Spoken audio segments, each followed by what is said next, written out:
want to start out with a leap of imagination. I'm going to ask all of you to close your eyes. I know it's late. You're not going to fall asleep. Don't worry. I'm going to keep you awake. Close your eyes for a moment. And in your mind, I want you to picture a cylinder. It's silver in color. It's completely smooth. It's about 6 meters wide. It's about 30 meters tall. It reminds you something out of a sci-fi movie, but this isn't going to be sci-fi. You're going to see a crack form down the right side. It's smooth. It's perfectly shaped. And coming out of the right side is an arm. It's stretching out, reaching deliberately for the ground. Maybe it looks a little bit like the arm of a praying mantis. From the left side, the same, an arm stretching out. And on that right side, you start to see a shape forming, a dome. On the left, it's a rectangle.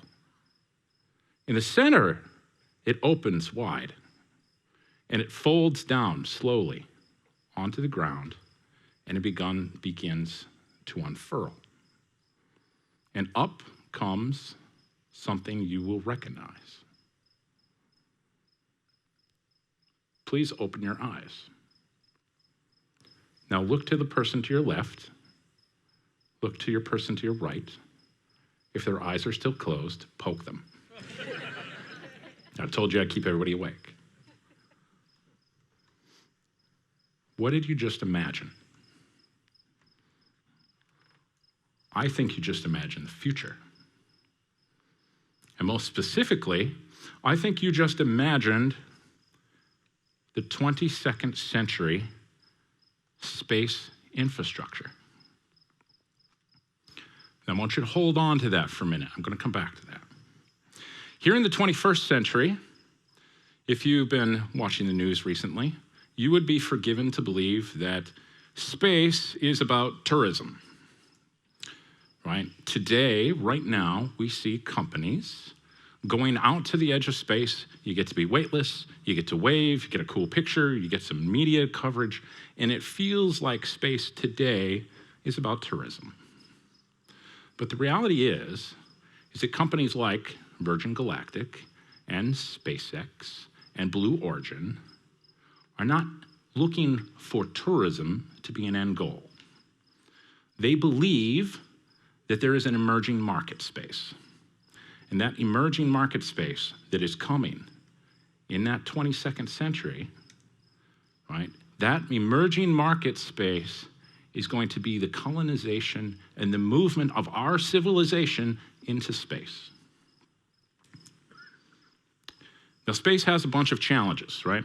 The hardest part about space is that there's nothing there today, right?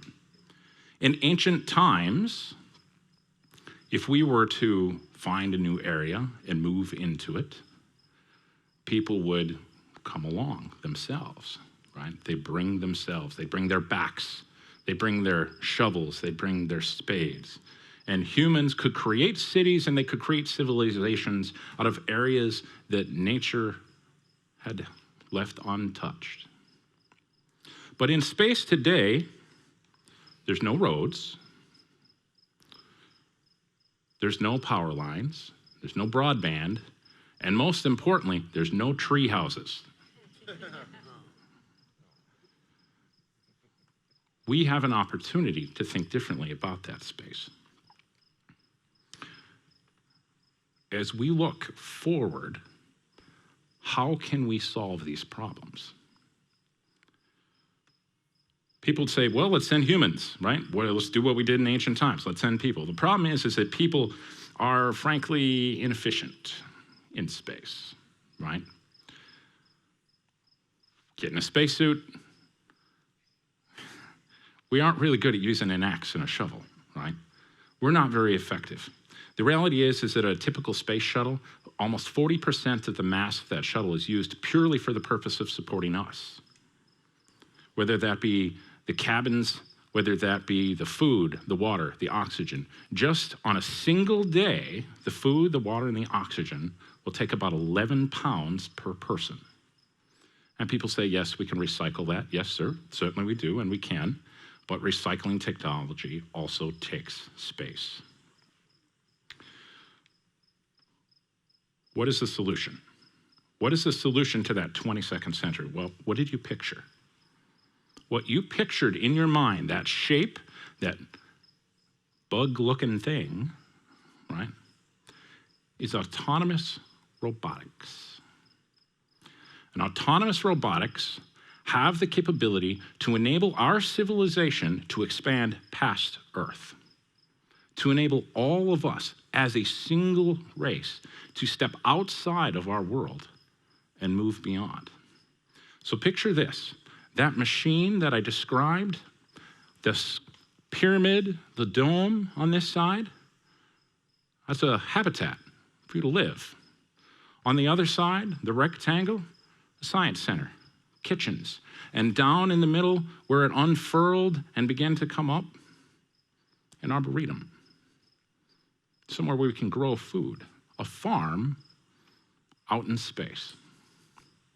The reality is that we are not going to send one massive rocket with all the things that we need. No, we will send many different rockets with autonomous vehicles, autonomous robotics, to go to other worlds to start to build the civilizations that we can't build because we're not there. We can send these machines to Mars, to Venus, even to Io and Titan, all throughout our solar system. The purpose to be able to build the power plants and the roads and the broadband and maybe even a treehouse before the single human being has ever put their foot on the planet. Now, this is super cool stuff, right? I get super pumped about this. I'm a technology guy. I love this. There's AI, and there's all kinds of big data in the machinery, and all this stuff just gets me super excited. But there's something else that makes me much, much more excited, and that's the opportunity. The opportunity is for the state of North Dakota, because the state of North Dakota is positioned better than anyone else in the world today to create and found this industry. Let me say that again. The state of North Dakota could found 22nd century space.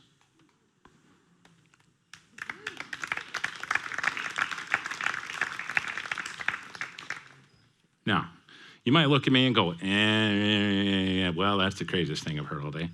All right, let me back myself up a little bit here. All right, so this state today, right now, has the vision to be able to create autonomous systems that we are using in incredible ways here on Earth right now. This state has the vision to move forward with amazing things. Today, we're the only state building beyond visual line of sight radar systems. We're the only state building interconnectivity between drones, between autonomous environments. We're the inventors of a new protocol that was designed specifically to communicate to Mars. The reality is this state also has autonomous transportation today. We have autonomous farming today. One of the most critical things in space is the ability to have consumable food, and autonomous farms will be critical to that. We have agriculture research that right now has the ability to grow in almost any climate in the world. How much more would it take to be able to take that and just tweak it a little bit to be able to empower it on Mars? Our education.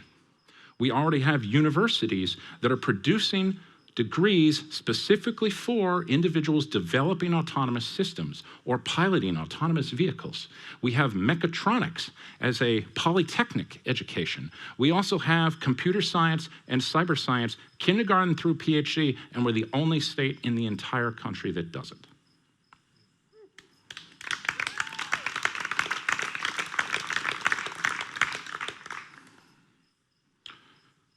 The reality is, the state of North Dakota already has the fundamental core infrastructure to think about an industry that doesn't exist yet. when we think about what is coming for our world, how we are going to have to think about expansion beyond our own world, how we need to leverage the resources of the rest of our solar system. This industry isn't avoidable. It's absolutely coming. The reality is the 22nd century will be here one way or the other. And one of us is going to be leading in the space race. And the state of North Dakota has the power to do it. And if the 22nd century is coming, let's lead it.